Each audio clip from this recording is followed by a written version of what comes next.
ॾाढा कूड़ा मुक़ाबला ऐं अहिड़नि पठाणनि ऐं पंजाबियुनि जे हथां मारिया विया पोइ चवनि था त हिनखे दहशतगर्दनि मारियो आहे। ही क़तल माना उहा कड़ी आहे शहीद बशीर ख़ान कुरैशीअ खे जेको राति जी पेट में अंधेरीअ में क़तल कयो, शहीद मक़सूद ख़ान कुरैशीअ खे जेको आहे साड़े बाहि ॾिनी, सलेमान वधे खे जेका आहे साड़े बाहि ॾिनी। ही सभिनी माण्हुनि जी कहिड़ो ॾोह आहे असांजो?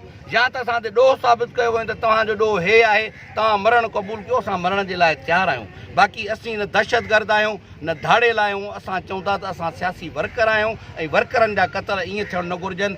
ही रहीम शाह जा हाणे सभई जो सभई हाणे इंतिज़ामिया बि पुलिस बि मलीर जी पुलिस बि चए थी त बाबा इहो वॾो दहशतगर्द आहे। अॻु बि हिन ते मर्डर जा 5-8 केस आहिनि, ॿियनि शयुनि जा केस आहिनि। हाणे त हुनखे ज़ाहिर कयो अथऊं, पर पहिरियां इहो लैंड क्रूज़रनि ते माफ़िया सां गॾिजी घुमंदो अचे पियो।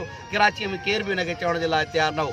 असां चऊं था त हीअ इंसाफ़ जी कड़ी आहे त तव्हां जेकॾहिं अॼु इरशाद राजहाणीअ सां इंसाफ़ न कयो त असां सम्झंदासीं त इहो सॼी सिंध सां नाइंसाफ़ी आहे। असां उहा घुर था कयूं त हिनखे गिरफ़्तार करे जेका सिंध जे माण्हुनि जी घुर आहे उहा असां सभिनी माण्हुनि जी घुर आहे, उनजे ख़ानदान जी घुर आहे त उनखे फ़ौरन गिरफ़्तार करे जेको आहे सो उनखे सज़ा जी इबरतनाक सज़ा ॾिनी त आईंदा कंहिं बि बेगुनाह जो इहे क़तल न थिए।